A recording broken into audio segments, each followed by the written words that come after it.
C'est une joie de porter à votre connaissance les actualités éducatives qui ont meublé cette semaine. Bonjour à tous et à toutes, voici la revue de presse. Les préparatifs vont bon train dans le cadre de l'organisation de l'examen du CEP, le certificat d'études primaires. Les candidats savent désormais ce qu'ils vont composer en éducation artistique et en éducation physique et sportive. Préparatifs CEP 2024, dessin et endurance lancée de balles tirées au sort, rapporte le spécialiste des questions éducatives Éduc-Action. CEP 2024, les candidats fixés après le tirage au sort en EA et EPS, peut-on lire sur le site de l'investigateur. Le quotidien Les 4 vérités va dans le même sens et titre Bénin, les candidats fixés sur les épreuves d'EA et d'EPS au CEP 2024. Toujours dans le cadre du CEP, CDD News informe.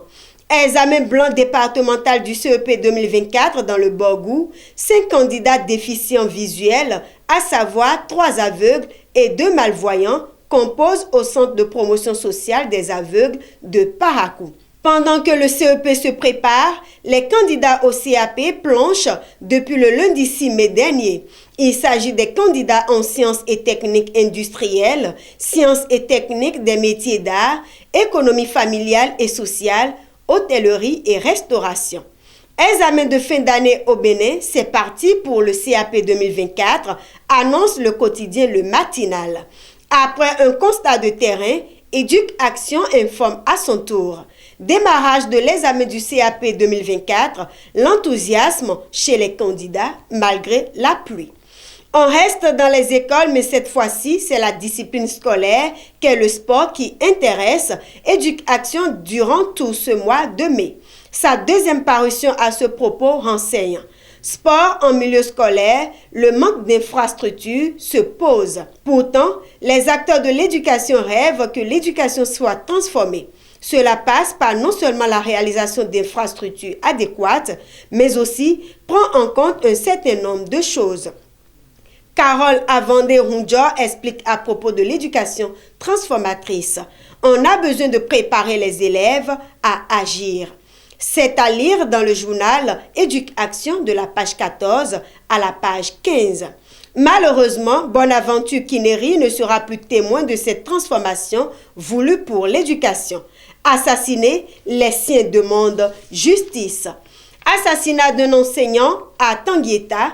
À travers une marche pacifique, la population réclame justice pour Bonaventure Kinéry. Autre actualité éducative, des anciens élèves d'un collège reviennent dans leur ancienne école pour faire des dons.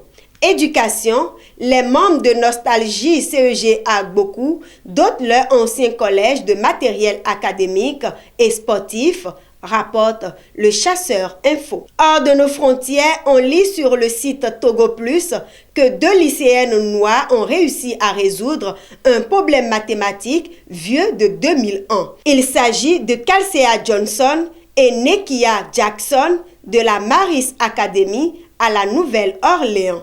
Elles ont mis au point une preuve du théorème de Pythagore en usant la trigonométrie, une méthode que l'on croyait impossible. Fin de cette revue de presse éducative. Merci de nous avoir suivis. Au revoir.